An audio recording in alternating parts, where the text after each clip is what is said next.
வணக்கம் நேயர்களே.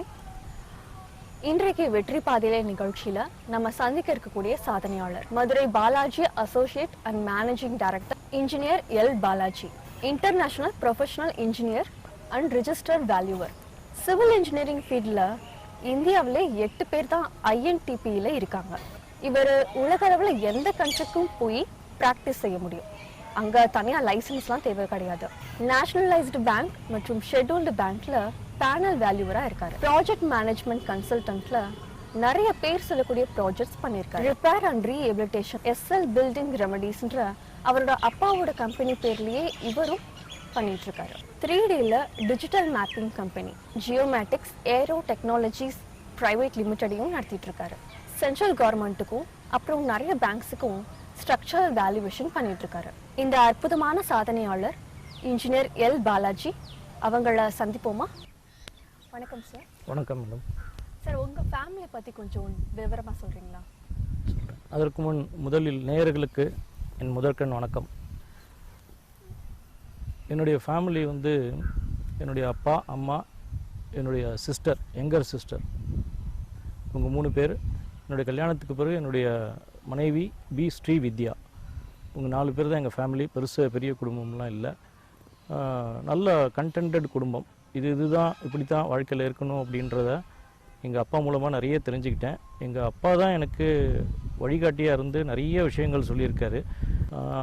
என்னுடைய அப்பா ஜி லக்ஷ்மணராவ் அவருடைய பேர். ஜி லக்ஷ்மணராவ் ADE ஹைவேஸாக இருந்து ரிட்டையர் ஆனார். அவர் ஒரு பெரிய மகான் மாதிரி எங்களுக்கெலாம். Punctuality first, time management. ஒரு இடத்துக்கு போகணும் அப்படின்னு பிளான் பண்ணிட்டா 4 மணிக்கு கிளம்புனா 3:50க்குலாம் நாங்கள் ரெடியாக இருக்கணும். அந்த அளவுக்கு பங்க்சுவாலிட்டி எதிர்பார்க்குற ஆள். டைம் மேனேஜ்மெண்ட்டில் நம்ம ஒரு இடத்துக்கு 7 மணிக்கு போகணுன்னா 6:50க்கே இருக்கணும், யாரையும் வெயிட் பண்ண வைக்கக்கூடாது அப்படின்ட்டு நினைக்கிற ஆள். அவர்கிட்டேருந்து கற்றுக்கிட்ட விஷயங்கள் நான் மட்டும் இல்லை, நிறைய அவரோட வேலை பார்த்தவங்க, அவரோட கூட இருந்தவங்க, அவருடைய ஃப்ரெண்ட்ஸ் சர்க்கிள் எல்லாத்துக்குமே நிறைய விஷயங்களை அவர் சொல்லியிருக்காரு. எதையுமே ப்ரிசைஸாக செய்யணும் அப்படின்ற விரும்புகிறாள் எங்கள் அப்பா ஜி லக்ஷ்மணராவ். ப்ரிசைஸானா 100% ப்ரிசிஷன், 99% ப்ரிசிஷன் இருந்தால் கூட ஒத்துக்க மாட்டார். அந்தளவுக்கு ப்ரிசைஸாக எல்லாமே இருக்கணும், எல்லாமே நடக்கணும் அவருக்கு. அப்படி நடக்கலைன்னா அதை எப்படி நடத்தி வைக்கணுன்றதும் அவருக்கு தெரியும். எங்களுக்கிட்டேயும் நடத்திப்பார், மற்றவங்கக்கிட்டேயும் அவர் நடத்திப்பார். அப்பாக்கிட்ட அடி வாங்காத பையனை பார்த்தது உண்டா? இதோ நான் இருக்கேன். எங்கள் அப்பாக்கிட்ட நான் இது வரைக்கும் அடி வாங்கினதே இல்லை. அவ்வளோ அன்பாகவும் பாசமாகவும் என்னோட. ஆனால் கரெக்டாக கோபம் வர்ற இடத்துல கோபம் வரும், அதை எப்படி பக்குவமாக சொல்லணுமோ பையன்கிட்ட அதை கரெக்டாக சொல்லி. ஒரு சின்ன சம்பவம் சொல்கிறேன். நான் இன்ஜினியரிங்லாம் முடிச்சுட்டு ப்ரைவேட் ப்ராக்டிஸில் 4-5 இடத்துல ப்ராக்டிஸில் இருந்தேன். அப்போ ஒரு பர்டிகுலர் டயத்தில் கவர்மெண்ட் ஜாபுக்கான ஆஃபர்லாம் நிறைய கிடைச்சிது 92ல். அப்போ அவர் ரொம்ப வற்புறுத்தினாருன்னு, கவர்மெண்ட் ஜாபில் சேர்ந்துரு, இது பர்மனெண்ட் ஜாபு, கண்டிப்பாக நல்ல வாழ்க்கையில் முன்னுக்கு வரலாம் அப்படின்ட்டு. இல்லைப்பா, எனக்கு கவர்மெண்ட் ஜாப் அவ்வளோவா பிடிக்கல, கொஞ்சம் எக்ஸ்கியூஸ் பண்ணிக்கோங்க, நான் ப்ரைவேட் ப்ராக்டிஸ்லேயே இருக்கேன் அப்படின்ட்டு. அவர் கொஞ்சம் கூட கோவப்படல அதுக்கு. சரி, ஓகே, உன்னுடைய வாழ்க்கையை நீ நிர்ணயம் பண்ணிக்கோ, அதுக்கு தகுந்த மாதிரியான வாழ்க்கை முறைகளை நீ வழி நடத்திக்கோ அப்படின்னு சொல்லிவிட்டு கொஞ்சம் கூட கோவப்படாமல் பக்குவமாக இந்த மாதிரி ப்ரைவேட் ப்ராக்டிஸில் முன்னுக்கு வர்றதுக்கு வாய்ப்புகள் நிறைய இருக்குது, இதை ஃபாலோ பண்ணு அப்படின்றத சொல்லி எனக்கு வழிகாட்டியாகவும் கைடன் குருவாகவும் இருந்தார் அந்த சமயத்தில். எல்லா புகழும் இறைவனுக்கே அப்படின்றது வேதவாக்கு. பட் என்னை பொறுத்த வரைக்கும் எல்லா புகழும் என் தந்தைக்கே, என் அப்பாவிற்கே. எல்லா புகழும் என் தந்தைக்கும் அப்பாவிற்கே. நிறைய தான தர்மங்கள் செஞ்சுருக்காரு. அவர் காட்டுற வழியில் நான் இன்றைக்கி என்னுடைய ப்ரொஃபஷனல் கேரியரில் என்னென்ன அச்சீவ் பண்ணுறேனோ அதை பூராத்தையும் அவர் பாதத்தில் சமர்ப்பிக்கிறேன். என்னோட இப்போ கூட உயிரோடு அவர் இல்லைன்னாலும் அவர் வேற ஒரு லோகத்துலேருந்து எங்களுக்கு எல்லாம் ஆசீர்வாதம் பண்ணிட்டு தான் இருக்கார். நேரடியாக பார்க்க முடியல, ஒரு உடம்பாக பார்க்க முடியலையே ஒழிய மற்ற எல்லா விதத்துலேயும் அவர் எங்களுக்கு ஆசீர்வாதம் பண்ணிட்டு தான் இருக்கார். இந்த சதாபிஷேகத்து போது சொல்லிட்டு இருந்தேன் இல்லையா, அது அப்போ ஃபேமிலி ஹிஸ்ட்ரி தெரியணும் அப்படின்றதுக்காக ஃபேமிலி ட்ரீ ஒன்று போட சொல்லி எனக்கும் தங்கைக்கு ஒய்ஃப்க்கு எல்லாம் ஒரு ஆர்டர் போட்டார். உடனே அந்த ஃபேமிலி ட்ரீ எப்படி பண்ணுறதுன்னு பிளான் பண்ணோம். எல்லாம் கலெக்ட் பண்ணியாச்சு. எல்லா பரம்பரையிலும் அவரே எழுதி வச்சிருப்பார் டாக்குமெண்டேஷன். அதே மாதிரி டெய்லி என்ன செலவு என்ன வரவு கணக்கு எழுதி நைட்டு 10 மணி ஆனாலும் டேலி ஆகலைன்னா அதை டேலி பண்ணிட்டு தான் படுத்து தூங்குவார். இல்லாட்டினா தூக்கம் வராது அவருக்கு. டேலி பண்ணிவிடுவார். கணக்கு எழுதுறதுன்னா 10 ரூபா செலவழித்தாலும் 10 ரூபா செலவழித்தேன், என்ன செலவு ஏது செலவு, எவ்வளோ இன்றைக்கி வருமானம் எல்லாத்தையும் எழுதி வச்சுருவார். அஃபிஷியல் லைஃப்பில் இருந்தாலுமே இதை கிளியராக செஞ்சிட்டு இருந்தார். இப்போ எல்லாத்தையுமே டாக்குமெண்ட் பண்ணுற குணம் அவர்கிட்ட இருந்தது. எல்லாத்தையுமே நோட்டில் எழுதி வச்சுருப்பார். ஒரு கல்யாணத்துக்கு என்னென்ன வேணும் அப்படின்ற லிஸ்ட்டு எழுதி வச்சுருக்கார். நான் வச்சுருக்கேன், டைரியில் இருக்குது. ஒரு கல்யாணத்துக்கு என்ன வேணும், ஒரு என்னென்னலாம் சாமான்கள் வேணும், யார் யார் சாஸ்திரிகள் என்ன பண்ணணும், அதே மாதிரி ஒரு சீமந்தத்துக்கு என்ன பண்ணணும், எல்லாமே எழுதி வச்சுருக்காரு. அதே மாதிரி எங்களுடைய ஃபேமிலி பற்றி, பரம்பரையை பற்றி கம்ப்ளீட்டாக எங்கள் தாத்தா யார், எங்கள் கொள்ளு தாத்தா யார் எல்லாத்தையும் எழுதி வச்சுருக்காரு.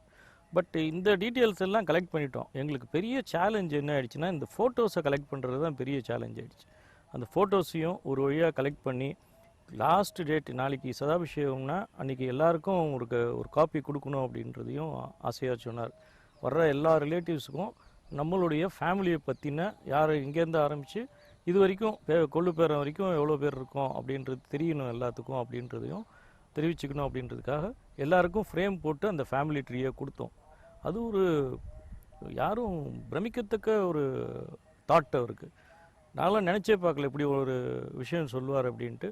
பட் அது நாங்கள் எல்லோரும் சேர்ந்து சக்ஸஸ்ஃபுல்லாக செஞ்சு கொடுத்தது அவருக்கு ரொம்ப சந்தோஷம், அவருக்கு ரொம்ப பெருமை. எல்லாருக்கிட்டேயுமே சொல்லுவார், பாலாஜி அண்ட் டீம் நல்லா பண்ணி கொடுத்துட்டாங்க, நல்லா அருமையாக வந்திருக்கு அப்படின்ட்டு எல்லாருக்குமே ஒரு காப்பி கொடுத்தாங்க. அவர் காலில் விழுந்து ஆசீர்வாதம் வாங்காத ஆள் கிடையாது. அன்றைக்கி ரொம்ப அருமையாக அமைஞ்சுது. எல்லா நிகழ்ச்சிகளுமே அருமையாக அமைஞ்சுது. சாஸ்திரிகள் அமைஞ்சதுலேருந்து சாப்பாடு அமைஞ்ச வரைக்கும் எல்லாமே அருமையாக அமைஞ்சுது.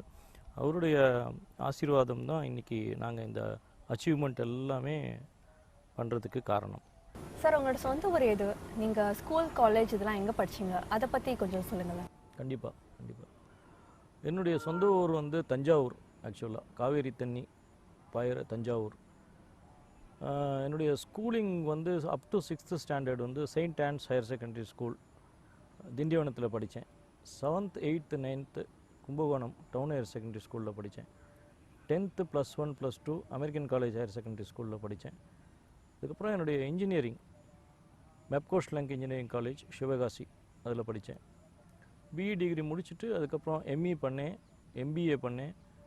அதுக்கப்புறம் ரொம்ப ஆர்வத்தினால கர்நாடகா ஸ்டேட் லா யூனிவர்சிட்டியில் லா டிகிரி எல்எல்பி அப்படின்வாங்க அங்கே, அது பண்ணி முடித்தேன். டிஸ்டன்ஸ் எஜுகேஷன் ப்ரோக்ராமில் ஐஐடியில் online program, not distance education program, online ப்ரோக்ராமில் ப்ராஜெக்ட் மேனேஜ்மெண்ட் பண்ணேன். அதுக்கப்புறம் டெக்னோ லீகல் கன்சல்டன்சியில் ஸ்பெஷலைஸ் பண்ணுன்றதுக்காக தான் நான் லா படித்தேன். ஆக்சுவலாக டெக்னிக்கல் அண்டு லீகல் சேர்ந்தது டெக்னோ லீகல் கன்சல்டன்சி. ஸோ அதுக்காக நான் லா முடித்தேன். இப்போ 2015லேருந்து என்னுடைய பிஹெச்டி, அதாவது research in the area of valuation, என்னுடைய ஸ்பெஷலைசேஷன் வேல்யூவேஷன். சிவில் இன்ஜினியரிங்கில் இது வரைக்கும் யாரும் தொடாத ஒரு ஃபீல்டு வந்து வேல்யூவேஷனாக இருந்தது. Way back in 1994. அந்த வேல்யூவேஷனுக்கு உறுதுணையாக இருந்தது, பேசிக்காக தேவைப்பட்டது வந்து சிவில் இன்ஜினியரிங். ஸோ அது யாருக்குமே தெரியாமல் இருந்தது. ஸோ இப்போ ரிசர்ச் எதில் பண்ணிகிட்ருக்கேன்னா GIS based studies on valuation அப்படின்ற ஒரு ஃபீல்டில் பண்ணியிருக்கேன். கலசலிங்கம் யூனிவர்சிட்டியில் நான் இப்போ பண்ணிகிட்ருக்கேன். ஒரு 3-4 மந்த்ஸில் ஆக்சுவலாக முடிக்கிறதுக்கான வாய்ப்புகள் இருக்குது. சீக்கிரமாக முடிச்சிடுவேன் அதையும். என்னுடைய ப்ரொஃபஷனல் கேரியர் நல்லா இருக்குது அப்படின்னா அதுக்கு பேசிக் ரெக்குவயர்மெண்ட்டாக இருந்தது என்னுடைய education qualifications and fields that were identified by me. எப்படின்னா யாரும் செய்யாத ஒன்று நம்ம செய்யணும்.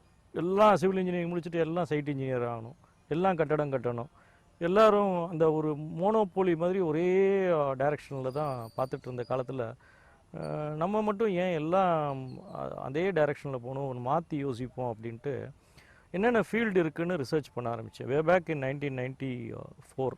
88ல் முடிச்சுட்டேன். நிறைய எக்ஸாம்ஸ், என்ட்ரன்ஸ் எக்ஸாம்ஸ்லாம் போய் எழுதினேன். அப்போ வந்து சிவில் இன்ஜினியரிங் ஃபீல்டு டல்லாக இருந்தது, சரியான வேலை வாய்ப்புகள் கிடைக்கல. இப்போ இந்த மாதிரி பார்க்கும்போது ஒரு செமினார் அட்டென்ட் பண்ணேன். அப்போ என்னுடைய குருநாதர் திருச்சியில் இருக்கிற திரு கனக சபாபதி அவர்கள் தான் எனக்கு ஆப்ட் டைரக்ஷன் கொடுத்தார். வேல்யூவேஷன்ற ஒரு ஃபீல்டு இருக்குது, அதில் உள்ளே வந்தால் நல்லாயிருக்கும் அப்படின்ட்டு. சார் நான் சின்ன பையன் சார், ரொம்ப யங் ஏஜ், இதெல்லாம் எக்ஸ்பீரியன்ஸ் கேட்குறாங்க சார் எங்கே போனாலும் அப்படின்னு. நீ நம்ம செமினார்லாம் அட்டன் பண்ணு, உனக்கு நான் வழிகாட்டுறேன் அப்படின்னாரு. சரி சார், இதுக்கெல்லாம் புக்ஸு தேவைப்படும், எங்கே சார் புக்ஸு கிடைக்கும் அப்படின்னு கேட்டால், சிஹெச் கோபிநாத் ராவ்ன்றவர் நிறைய புக்கு எழுதியிருக்காரு, அவரை போய் பாரு அப்படின்னு சொல்லுவோம். அவரை போய் பார்த்து அவர் புக்ஸ்லாம் வாங்கி நிறையா படிக்க ஆரம்பித்தேன். கடைசியில் பார்த்தா அவர் ரொம்ப நெருங்கின சொந்தமாயிட்டார் எங்களுக்கு, சிஹெச் கோபிநாத் ராவ். அவர்கிட்டேருந்து கற்றுக்கிட்ட விஷயங்கள் நிறைய. வேல்யூவேஷன் ஃபீல்டில் இன்றைக்கி வரைக்கும் இப்போ number 1 in Tamil Nadu and number 1 in South இந்தியான்னு சொல்கிற அளவுக்கு நிறையா வளர்ந்துருக்கேன். அதற்கு காரணம் என்னுடைய குருநாதர்கள் எனக்கு சொல்லிக் கொடுத்தது தான். ஒரு சின்ன சம்பவம், எப்படி இந்த ஃபீல்டுக்கு நான் தடுக்கி விழுந்துலாம் வரல, ஒரு சேலஞ்சாக எடுத்துகிட்டு தான் வந்தேன். எல்லோரும் போகிற மாதிரி டைரெக்ஷனில் நான் போகலை. ஒரு இந்த மாதிரி எம்பேனல்மெண்ட்லாம் பண்ணுறாங்க பேங்க்கில் அப்படின்னு சொல்லும்போது, நேஷ்னலைஸ்டு பேங்க்ஸில் முதல்ல யார் லீடு பேங்கரோ இந்த ஏரியாவில் அங்கே கொண்டு போய் நீங்கள் அப்ளிகேஷன் கொடுங்க அப்படின்னாங்க. சரின்னு நான் அப்ளிகேஷன் கொடுத்தேன். அப்ளிகேஷன் கொடுத்தா ஒரு நாள் கூப்பிட்டாங்க, என்னங்க இவ்வளோ எங்கேஜாக இருக்கீங்க, உங்களுக்கு எப்படிங்க நாங்கள் வேல்யூவேஷனுக்கு எம்பேனல்மெண்ட் கொடுக்குறது, நாங்கள் retired persons, valuation was once upon a time A retired persons job. Retire ஆகிட்டு தான் இந்த ஃபீல்டுக்கு வந்து வேல்யூவேஷன் கட்டிட மதிப்பீடு பண்ணிகிட்டு இருந்தாங்க. அப்போ தான் எனக்கு தோணிச்சு, ஏன் இதை ஒரு சேலஞ்சாக எடுத்து இதை ஒரு மாற்றக்கூடாது, நம்ம ஏன் வழிகாட்டியாக இருக்கக்கூடாது நிறைய பேருக்கு அப்படின்னு தோணிச்சு. சரி சார், ஒரு சேலஞ்சாகவே இருக்கட்டும், நீங்கள் என்னுடைய ப்ரொஃபைலையும் விசிட்டிங் கார்டும் வச்சுக்கோங்க. நான் வந்து 1984 காலேஜில் படிக்கும்போதே விசிட்டிங் கார்டு அடிச்சிருப்பேன். பிஇன்னு போட்டு மேலே பார் போட்டுருவேன். மேலே பார் போட்டால் என்ன அர்த்தம்னா படிச்சிட்ருக்கேன்னு அர்த்தம். அப்பயே விசிட்டிங் கார்டு அடிச்சிட்டேன் நான் 1984. ஸோ எல்லாத்தையுமே கொஞ்சம் மாற்றி யோசிக்கக்கூடிய ஆள். கொஞ்சம் மாற்றி செஞ்சால் மக்களில் ரீச் பண்ணணும். ஃபைனலாக எதுவுமே மக்களுக்கு உபயோகமாக இருக்கணும். அதுதான் கன்சிஸ்டன்ட் டெவலப்மெண்ட் இருக்கணும். இன்றைக்கே பணக்காரன் ஆகணும், இன்றைக்கே கோடியில் சம்பாதிக்கணுன்ற எண்ணம் ஒருபோதும் கிடையாது. கன்சிஸ்டன்ட் டெவலப்மெண்ட் இருக்கணும், மக்கள் பயன் பெறணும். என்னுடைய ரிசர்ச்சுமே மக்கள் பயன் பெறணுன்றதுனால தான் அந்த ரிசர்ச்சுமே பண்ணிகிட்ருக்கேன். ஸோ அப்போ என்னுடைய விசிட்டிங் கார்டு எல்லாத்தையும் கொடுத்துட்டு வந்தேன். சொன்னேன், இந்த மாதிரி எப்போயாவது ஒரு சேலஞ்சிங் ஜாப் வந்ததுன்னா கொடுங்க, அதை நான் முடிச்சு கொடுத்தா என்னை எம்பேனல் பண்ணுங்க அப்படின்னு சொன்னேன். திடீர்னு ஒரு 1 இயர் கழித்து ஒரு ஃபோன் வந்து, ஒரு சேலஞ்சிங் ஜாப் இருக்குது, நீங்கள் போய் இதை முடிச்சு கொடுத்தீங்கன்னா உங்களை எம்பேனல் பண்ணுறோன்ட்டு. அதே மாதிரி அதை முடிச்சு கொடுத்தேன், எம்பேனல்மெண்ட் ஆனேன். I was the youngest valuer at that time. At the age of 32 I became valuer.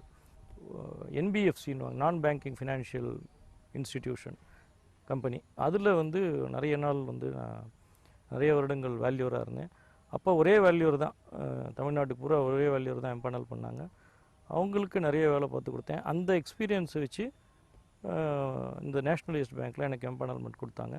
அதுக்கப்புறம் ஒரு பேங்க்கில் வர்றது தான் சிரமமாக இருந்தது. வந்த பிறகு இங்கே பண்ண வேலைகளை வச்சு அடுத்தடுத்த பேங்க்கில் இருந்து இன்றைக்கி கிட்டத்தட்ட எல்லா பேங்க்லேயுமே நான் வந்து பேனல் வேல்யூவர் அப்படின்ற ஒரு லிஸ்ட்டில் இருக்கேன். நிறைய வேல்யூவேஷன்ஸ் பண்ணிகிட்ருக்கோம், நிறைய சேலஞ்சிங் அசைன்மெண்ட்ஸ் பண்ணிகிட்ருக்கோம். த்ரூ அவுட் இந்தியா ட்ராவல் பண்ணுறோம், வெளிநாட்டில் போய் சில வேல்யூவேஷன்ஸ், சேலஞ்சிங் வேல்யூவேஷன்ஸ்லாம் பண்ணுறோம்.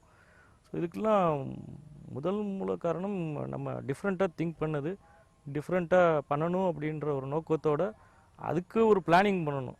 எதுவுமே பிளான் பண்ணலாம் நடக்காது, அதுக்கு ஒரு பிளான் பண்ணுது, அதுக்கு அச்சீவ் பண்ணுறதுக்கான ஒவ்வொரு படி ஒவ்வொரு நாள் ஏறினா போதும். நேற்று பார்த்ததை விட இன்றைக்கி 1% இம்ப்ரூவ்மெண்ட் இருக்கா அப்படின்றத நைட்டு வீட்டுக்கு போனோடனே நம்ம யோசித்து பார்க்கணும். நேற்று பார்த்ததை விட 1% மைனஸில் போயிடக்கூடாது, 1% இன்க்ரீஸ் ஆனால் கூட போதும்.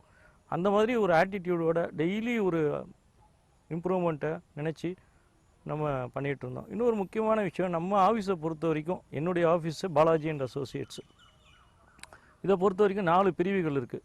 Balaji and Associates, Geometrics Aero Technologies Private Limited, then SL building remedies. இந்த பாலாஜி அண்ட் அசோசியேட்ஸில் valuation, project management consultancy, general consultancy including structural engineering, then ஆர்பிட்ரேஷன்ன்றது out of court settlement. Arbitration கோர்ட்டுக்கே போகக்கூடாது, போக வேண்டாம், கோர்ட்டுக்கு இணையான ஜட்ஜாக நம்ம யாருக்கு சண்டே இருக்கோ அவங்க 2 பேரும் நம்மக்கிட்ட ஒப்புத்துக்கிட்டு வந்தாங்கன்னா நம்ம ஆர்பிட்ரேஷன் பண்ணி அவங்களுக்கு தீர்வு சொல்லுவோம், நியாயமான கரெக்டான தீர்வு சொல்லுவோம், அதை அவங்க 2 பேரும் ஒப்புத்துப்பாங்க. அந்த மாதிரி நிறைய ஃபேமிலி செட்டில்மெண்ட் வேல்யூவேஷன்ஸும் பண்ணியிருக்கோம், ஃபேமிலி செட்டில்மெண்ட்ஸ் பண்ணியிருக்கோம், டிஸ்பியூட் ரெசல்யூஷன் பண்ணியிருக்கோம், அவுட் ஆஃப் கோர்ட் செட்டில்மெண்ட் பண்ணியிருக்கோம். எல்லாருமே ஹாப்பியாக இருக்காங்க. இப்போ ப்ராப்பர்ட்டி வேல்யூவேஷனில் மட்டும் நிறைய கேசஸ் வரும். இப்போ ரீசெண்டாக நிறைய அசைன்மெண்ட்ஸு என்னுடைய வெப்சைட்டை பார்த்து வர்றது என்னென்னா, வெளிநாட்டு வாழ் இந்தியர்கள் இங்கே ப்ராப்பர்ட்டி வச்சுருக்காங்க. அவங்களுக்குள்ள டைவர்ஸ் கேஸ் ஆகிடுது. அங்கே அவங்களுக்கு இருக்கிற ப்ராப்பர்ட்டியை ஹஸ்பண்ட் அண்ட் ஒய்ஃப் எப்படி பிரிச்சுக்கிறன்ற வேல்யூவேஷன் நிறைய வர ஆரம்பிச்சிருக்கு இப்போ. ஸோ இது ஒரு புது ஏரியா.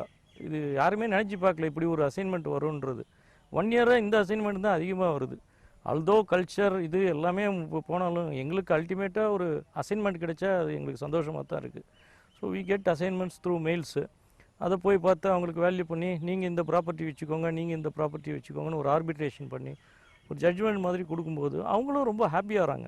ஓகே, நம்மளுக்கு ஒரு தீர்வு கிடைக்குது. கோர்ட்டுக்கு போனால் பல வருஷங்கள் ஆகும், எவ்வளோ வருஷம் ஆகும்னு தெரியாது. ஒரு ஆர்பிட்ரேட்டர்கிட்ட போனால் நல்லா அவர் பண்ணி கொடுக்குறாரு அப்படின்ற பேரோட நல்லா பண்ணி கொடுத்துருவோம், அருமையாக பண்ணி கொடுத்துருவோம். இது ஒரு area. Structural engineering, structural stability certificates வந்து சேஃபாக இல்லையான்னு செக் பண்ணி கொடுக்குறது.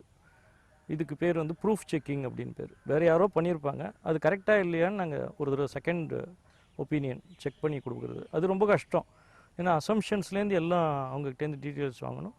புதுசாக ஒரு ஸ்ட்ரக்சரை டிசைன் பண்ணுறது ஈஸி, ஆனால் அந்த ப்ரூஃப் செக்கிங் பண்ணுறது ரொம்ப ரொம்ப கஷ்டம். ஸோ இது ஒரு ஏரியா ஆஃப் அப்ரோச் எங்களுக்கு. Structural stability for factories, inspector of factories, structural stability for public buildings, இதெல்லாமும் பண்ணிகிட்ருக்கோம் நம்ம ஆஃபீஸில்.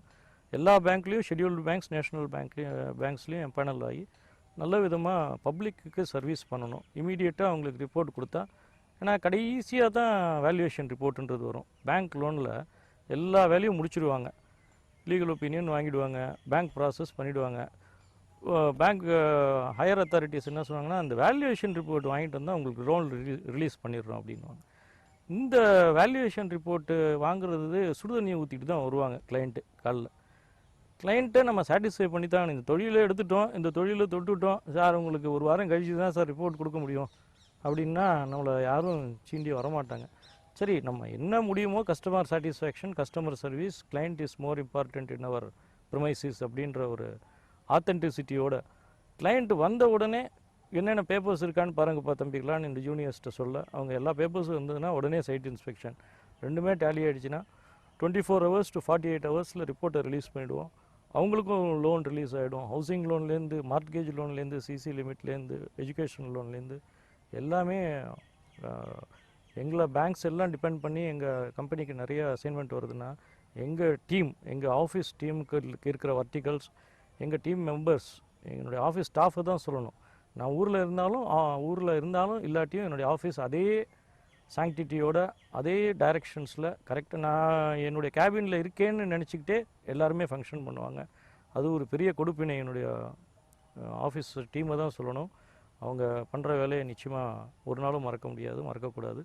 கரெக்டாக பண்ணிவிடுவாங்க. எல்லாத்தையும் பண்ணி என்னுடைய கேபினுக்கு செக் பண்ணி அதை கையெழுத்து வாங்குறதுக்கு ரெடி பண்ணி 24 to 48 hours கொடுத்துட்டோன்னா கிளைண்ட்டுக்கு உடனே லோன் ரிலீஸ் ஆகிடும். They will be also happy. By word of mouth தான் எங்கள் ப்ரொஃபஷனை பொறுத்த வரைக்கும். பை வேர்ட் ஆஃப் மவுத்.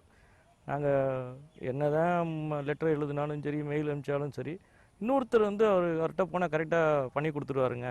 குடும்பம் போட மாட்டார், கரைச்சலும் போட மாட்டார், கரெக்டாக இருக்கும், கரெக்டாக நியூட்ரலாக பண்ணுவார், நார்மல் டைம் தான் எடுத்துப்பார், அதிகமான டைம் எடுத்துக்க மாட்டார் அப்படின்னு சொல்லும்போது கிளைண்ட்டு எங்களுக்கு நிறைய அசைன்மெண்ட்ஸ் வருது. கரெக்டான டயத்துக்கு முடிச்சிடுவோம். We are also happy, our office is also happy, our team members are also happy, the client also happy, and the service provider for us, யார் எங்களுக்கு சர்வீஸ் ப்ரொவைட் பண்ண கொடுக்குறாங்கன்னா பேங்க்ஸ் தான். பேங்க்ஸ் ஆர் ஆல்சோ ஹாப்பி அப்படின்றத அவசியமாக இந்த டயத்தில் சொல்லி ஆகணும். ரொம்ப அருமையாக நிறைய விஷயங்கள் சொன்னீங்க சார். Thank you madam. உங்கள் தொழில் துறையில் நீங்கள் சொல்லக்கூடிய ஆலோசனைகள் என்ன? அதாவது சார், எங்கள் ஆஃபீஸை பொறுத்த வரைக்கும் அது ஒரு யூனிவர்சிட்டி மாதிரி. எங்கள் ஆஃபீஸ்லேயே நிறைய பேர் ட்ரெயின் ஆகி நல்ல பொசிஷனில் இருக்காங்க, ஹையர் பொசிஷனில் இருக்காங்க. எங்கள் ஆஃபீஸுக்கு ஸ்கூல்லேருந்து, காலேஜ்லேருந்து நிறைய பேர் ட்ரைனிங்காகவும் வருவாங்க. ஸ்கூல் டேஸ்லேருந்தே வர்றாங்க ட்ரைனிங்க்கு. இன்ஜினியரிங் காலேஜில் படிக்கிறவங்க அந்த ஒரு 2 months ட்ரைனிங், 1 month ட்ரைனிங் அப்படின்ற மாதிரிலாம் வராங்க. ஸோ நிறைய பேர், நிறைய ப்ரூடெண்ட் இன்ஜினியர்ஸை எங்கள் ஆஃபீஸ் உருவாக்கிருக்கு அப்படின்றதுல ரொம்ப பெருமை. எங்கள் ஆஃபீஸில் ஒர்க் பண்ணவங்க வெளிநாட்டில் நிறைய ஒர்க் பண்ணுறாங்க, நல்ல பொசிஷனில் இருக்காங்க. நான் எந்த நாட்டுக்கு போனாலும் எனக்கு ஒரு பெரிய அட்வான்டேஜ், அவங்க ஏர்போர்ட்டில் ரிசீவ் பண்ணி என்னை வழி அனுப்புகிற வரைக்கும் ஹாஸ்பிட்டாலிட்டி அவ்வளோ கொடுப்பாங்க. எல்லாத்திலுமே பார்த்துப்பாங்க. அது ஒரு பெரிய கிஃப்ட், காட்ஸ் கிஃப்ட் எனக்கு கொடுத்த பெரிய வரம். ஸோ அதில் ரொம்ப பெருமைப்படுறேன். நம்ம ஆஃபீஸில் இவ்வளோ பேர் ட்ரெயின் ஆகி போயிருக்காங்க அப்படின்றதுல. இன்டர்ன்ஷிப்க்கு வருவாங்க, சின்ன சின்ன 1 வீக் இன்டர்ன்ஷிப் ஸ்டூடெண்ட்ஸ் வருவாங்க, நிறைய கற்றுட்டு போவாங்க. குவான்டிட்டி சர்வேயிங்கில் வருவாங்க, எஸ்டிமேஷனில் வருவாங்க, வேல்யூவேஷனில் வருவாங்க. முக்கியமாக நான் ஆலோசனை அப்படின்னு சொல்லணும் அப்படின்னா, எந்த ஒரு ப்ராஜெக்ட், சிவில் இன்ஜினியரிங் ப்ராஜெக்டாக இருந்தாலும் ஒரு சிவில் இன்ஜினியரை வச்சு அந்த வேலையை பாருங்கள். ஒரு சிவில் இன்ஜினியருக்கு பேமெண்ட் பண்ணுற ஃபீஸு ரொம்ப மீகராக தான் இருக்கும். பர்சன்டேஜில் பார்த்திங்கன்னா ரொம்ப ரொம்ப மீகராக தான் இருக்கும். அந்த ஃபீஸை கொடுத்தது அவருடைய ஆலோசனைப்படி கட்டடத்தை கட்டினீங்கன்னா கண்டிப்பாக அது அவங்க இல்லாமல் செய்கிற அந்த கட்டடம் எவ்வளோ நாள் வருமோ அதை விட கண்டிப்பாக ஒரு டபுள் டைம் கூட நாட்கள் தான் வரும். அவருக்கு கொடுக்குற அந்த ஃபீஸை, ப்ரொஃபஷனல் ஃபீஸை வேறு ஏதாவது ஒரு விதத்தில் அந்த கட்டடத்திலேயே அவர் சரி பண்ணி கொடுத்துருவார். அந்த அவர் கொடுக்குற ஃபீஸை அதிகம்னோ இல்லை வேஸ்ட்டுன்னோ அப்படின்னு நினைக்காம, அதே மாதிரி சின்ன சின்ன ப்ராஜெக்ட்ஸுக்கே இன்ஜினியர் இன்றைக்கி தேவைப்படுது, இன்ஜினியரை யூஸ் பண்ண வேண்டியிருக்கு. அவங்களுக்கு அருமையாக தெரியும், by way of experience, by way of their qualifications, எந்தெந்த ப்ராஜெக்டை எப்படி முடிக்கணும் அப்படின்றது தெரியும். இன்னொரு முக்கியமான விஷயம், பெரிய ப்ராஜெக்ட்ஸ், லார்ஜ் ஸ்கேல் ப்ராஜெக்ட்ஸ் அப்படின்னு வரும்போது கான்ட்ராக்டர் இருப்பார், ஸ்ட்ரக்சரல் இன்ஜினியர் இருப்பார், ஆர்கிடெக்ட் இருப்பார், மற்ற இண்டிவிஜுவல் கான்ட்ராக்டர்ஸ் இருப்பாங்க, ஏர் கண்டிஷனிங், ஃபயர் ஃபைட்டிங், இப்படி எல்லாம் இருப்பாங்க. இவங்களெல்லாம் கோஆர்டினேட் பண்ணுறதுன்றது கிளைண்ட்டு வேணால் நினைக்கலாம், கிளைண்ட்டு நாங்கள் பண்ணிடலாம், ஒன்றும் பிரச்சனை இல்லை அப்படின்ட்டு. But it is not affordable job. கண்டிப்பாக அது பண்ணவே முடியாது. அதுக்கு ஒரு ஆள் வேணும். Large scale projects, I am not talking about small scale projects. அந்த மாதிரி ப்ராஜெக்ட்ஸ் வரும்போது கண்டிப்பாக ப்ராஜெக்ட் மேனேஜ்மெண்ட் கன்சல்டன்ட்ஸ் அவசியமாக தேவைப்படுறாங்க. இது வெளிநாட்டில் எல்லா கண்ட்ரீஸ்லேயும் இதுக்கு முக்கியத்துவம் இருக்குது. PMC consultants, project management consultant, construction management consultants, இதுக்கு முக்கியத்துவம் உண்டு. இந்தியாவில் மட்டும் இன்னும் அது ஷேப் அப் ஆகி ஃபுல் ஸ்விங்கில் வரல. எல்லாத்துக்கும் காரணம் இந்த ஃபீஸை எதுக்கு உங்களுக்கு வேஸ்ட்டாக கொடுக்கணும் அப்படின்ற ஒரு மனப்பான்மை தான்.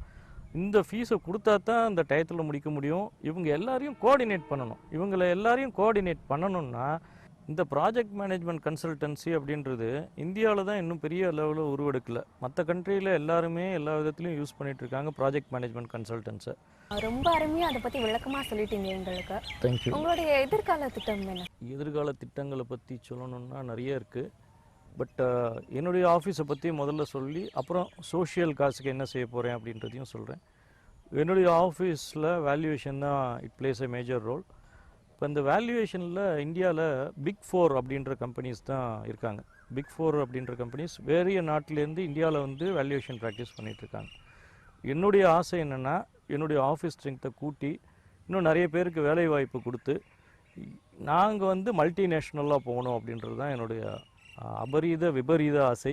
பட் அது சக்ஸஸ் ஆகும் அப்படின்ற நம்பிக்கை இருக்குது. வெளிநாட்டில் போய் எங்களுடைய பிரான்ச்சஸை நிறுவி அங்கே போய் எப்படி அவங்க வந்து இங்கே பண்ணுறதுக்கு நம்ம வாய்ப்பு கொடுக்குறோமோ அது மாதிரி எந்தெந்த கண்ட்ரீஸ்லாம் வெளிநாட்டவருக்கு வாய்ப்பு கொடுக்குறாங்களோ போட்டி போட்டு டெண்டர் இருந்தாலும் டெண்டரில் ஜெயிச்சு நாங்கள் அங்கே போய் ப்ராப்பர்ட்டி வேல்யூவேஷன் பண்ணணும் அப்படின்றது தான் என்னுடைய மேஜர் ஃப்யூச்சர் பிளான்.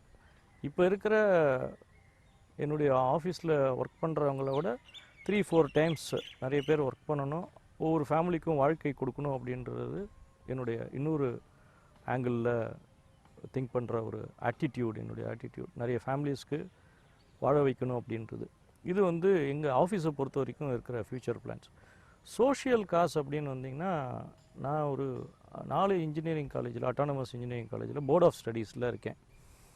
ப்ளஸ் ஒரு சில இன்ஜினியரிங் காலேஜில் போய் லெக்சர்ஸ் எடுக்கிறேன். அப்புறம் விசிட்டிங் ப்ரொஃபஸராக இருக்கேன். நான் படித்த மெப்கோஸ்ட்லிங் இன்ஜினியரிங் காலேஜ்லேயே விசிட்டிங் ப்ரொஃபஸராக இருக்கேன். மாதத்துக்கு ஒரு தடவை போய் கிளாஸ் எடுக்கணும். அங்கே எனக்குன்னு பர்டிகுலர் சப்ஜெக்ட் கொடுத்துருவாங்க. அன்றைக்கி ஒரு நாள் ஃபுல்லாக கிளாஸ் எடுத்துகிட்டு வருவேன். அப்போ ஸ்டூடெண்ட்ஸையும் இன்டேக் ஆஃப் சிவில் இன்ஜினியர்ஸையும் பார்க்கும்போது இன்டேக் ரொம்ப ரொம்ப குறைஞ்சிருக்கு. சிவில் இன்ஜினியரிங் ப்ரிஃபரன்ஸ் வந்து ரொம்ப ரொம்ப குறைஞ்சிருக்கு. அதுக்கு மெயின் ரீசன் வந்து ஸ்டூடெண்ட்ஸுனுடைய டிசையர், ஸ்டூடெண்ட்ஸுனுடைய ட்ரீம், ஸ்டூடெண்ட்ஸுனுடைய விஷன், இது மூணுமே குறைஞ்சிருச்சு. இது மூணுமே dream, desire and vision of the student increase ஆகணும். இந்த மூணு இன்க்ரீஸ் ஆச்சுன்னா ஆட்டோமேட்டிக்காக சிவில் இன்ஜினியரிங்கை தேடி வந்துடுவாங்க. எல்லோரும் வேறு வேறு ஃபீல்டுக்கு போகிறாங்க. பட் சிவில் இன்ஜினியரிங் ப்ரிஃபர் பண்ணுறவங்க குறைஞ்சிட்டு வராங்க. அதனுடைய வேலை வாய்ப்புகள் குறைஞ்சிட்டு வருது. எல்லாரும் நினைக்கிற இன்னொரு ஆங்கிள் என்னென்னா, only government has to provide job for all the out going students அப்படின்றது பெரிய தவறு. நம்ம தான் நம்மளுடைய வேலையை தேடிக்கிட்டு போகணும், நம்மளுக்கு வேலை கிடைக்கும், நிறைய வாய்ப்புகள் இருக்குது. அந்த confidence, self confidence is the first requires for any great undertaking. நான் வெறும் அண்டர்டேக்கிங்னு சொல்ல மாட்டேன். Self confidence is the first requires for any great அண்டர்டேக்கிங்கிற வேர்டை அண்டர்லைன் பண்ணி ஒவ்வொரு ஸ்டூடெண்ட்டும் தன்னுடைய வாழ்க்கையில் முன்னுக்கு வர்றதுக்கு +2 முடித்த உடனே இன்ஜினியரிங்கில் எது எடுக்கிறதுன்றதை +2லேயே ப்ரிஃபர் பண்ணலாம். Civil engineering has got a vast scope, wide scope and reputed. நாங்கள் இன்ஜினியரிங் காலேஜ்லேயே என்ன சொல்லுவோம்னா ராயல் சிவில்னு தான் சொல்லுவோம். இன்றைக்குமே சிவில் இன்ஜினியரிங் படிக்கிறவங்க ராயல் சிவில்னு தான் சொல்லுவாங்க. அந்த காலத்தில் இன்ஜினியர்னால் சிவில் இன்ஜினியர் தான் தெரியும். என்னுடைய பாட்டிக்கெலாம் எலக்ட்ரிக்கல் இன்ஜினியர் இப்படி ஒருத்தர் இருக்காருன்னு சொன்னால் அவங்களுக்குலாம் தெரியாது. இன்ஜினியர்னால் சிவில் இன்ஜினியர் தான், அவருக்கே எலக்ட்ரிக்கல் தெரியும், மெக்கானிக்கல் தெரியும் அப்படின்ட்டு நினச்சிட்டு இருக்காங்க இன்றைக்குமே.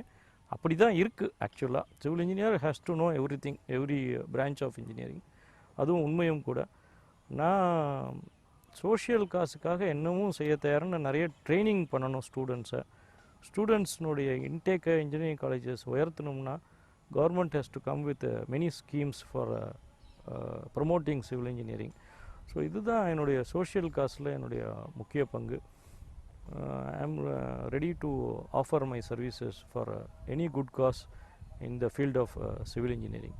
சிவில் இன்ஜினியரிங் என்றுமே அழியாத தொழில். மற்ற எந்த தொழிலும் அழியறதுக்கான ஒரு இப்போ பார்த்தீங்கன்னா கார் மார்க்கெட் டவுன்றாங்க, மெக்கானிக்கல் இன்ஜினியர்ஸ் அவுட்டுன்றாங்க, சும்மா பேச்சு வாக்கில் சொல்கிறாங்க.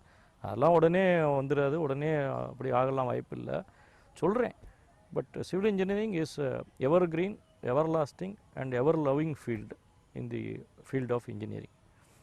நான் ஒரு 3 பாயிண்ட்ஸை எப்பயுமே வேத வாக்காக வச்சுருப்பேன். அது என்னென்னா ஸ்ட்ரெங்க்த்து, பவர், எனர்ஜி. SPE. ஸ்ட்ரெங்க்த்து வேணும், பவர் வேணும், எனர்ஜி வேணும். இந்த 3த்துக்குமே நிறைய வித்தியாசம் இருக்குது. இந்த வித்தியாசத்தை கண்டுபிடிக்க வேண்டியதுலாம் இல்லை, இதை அப்படியே ஃபாலோ பண்ணால் போதும். இந்த ஸ்ட்ரெங்த், பவர், எனர்ஜி இருக்கிறதுனால தான் என்னால் இந்த வேலைகள் எல்லாம் அந்தந்த டயத்துக்கு அந்தந்த எல்லாருடைய சாட்டிஸ்ஃபேக்ஷனுக்கும் செய்ய முடியுது அப்படின்றதையும் இந்த சமயத்தில் தெரிவிச்சுக்கிறேன். என்னுடைய குவாலிட்டி அஷ்யூரன்ஸில் 100% அச்சீவ்மெண்ட் அப்படின்றது நான் எப்பயுமே விரும்புவேன். 99% அப்படின்னா கூட எனக்கு அந்தளவு திருப்தி ஆகாது. அப்படிப்பட்ட ஒரு digital survey, digital mapping company ஒன்று ப்ரொமோட் பண்ணணுன்ட்டு 2015 Geomatics Aero Technologies Private Limited அப்படின்ற கம்பெனிஸ் ஆக்டில் ப்ரொமோட் பண்ண ஒரு கம்பெனியும் நடத்திக்கிட்டு இருக்கேன். டிஜிட்டல் மேப்பிங் சர்வீசஸில் 3D monitors, 3D goggles, 3D மவுஸ்லாம் யூஸ் பண்ணி digital mapping services Geomatics Aero Technologies Private Limited அப்படின்ற கம்பெனிஸ் ஆக்டில் இன்கார்பரேட் பண்ணின கம்பெனியில் செஞ்சிகிட்ருக்கோம். அது 100% ப்ரிசிஷன் உள்ள ஒரு ஜாபு. அதனால் அதில் ரொம்ப ஆசைப்பட்டு அந்த கம்பெனி ஆரம்பித்து அது நல்லபடியாக நடத்திட்டுருக்கோம். நிறைய ஃபாரின் அசைன்மெண்ட்ஸ் கிடைக்குது, ஓவர்சீஸ் அசைன்மெண்ட்ஸ் கிடைக்குது, அதையும் நல்லபடியாக செஞ்சு கொடுத்துட்ருக்கோம். என்னுடைய அப்பாவின் பிளெஸ்ஸிங்ஸ்னாலையும் அவருடைய ஆத்மாவின் நேரடி பார்வையினாலையும் தான் என்னுடைய சக்ஸஸ் எல்லாமே நடந்துகிட்ருக்கு. அவர் எங்களை விட்டு பிரிஞ்சாலும் அவருடைய ஆத்மா நேரடியாக எங்களை கண்காணிச்சிட்ருக்கு, எங்களுக்கு வழி நடத்திட்டுருக்கு. அதனால தான் எங்களுக்கு சக்ஸஸ் கிடைச்சிட்ருக்கு. வாழ்ந்துட்டுருக்கும்போது எங்களுக்கு வழிகாட்டியாக இருந்தார். இப்பொழுது அவர் காலமான பிறகு எங்களுக்கு அருள் காட்டியாக இருக்கிறார். எல்லோருக்குமே எங்கள் ஃபேமிலிக்கே அருள் காட்டியாக இருக்கிறார். எனக்கு பர்டிகுலராக கண்டிப்பாக அருள் காட்டியாக இருக்கிறார். நன்றி, வணக்கம்.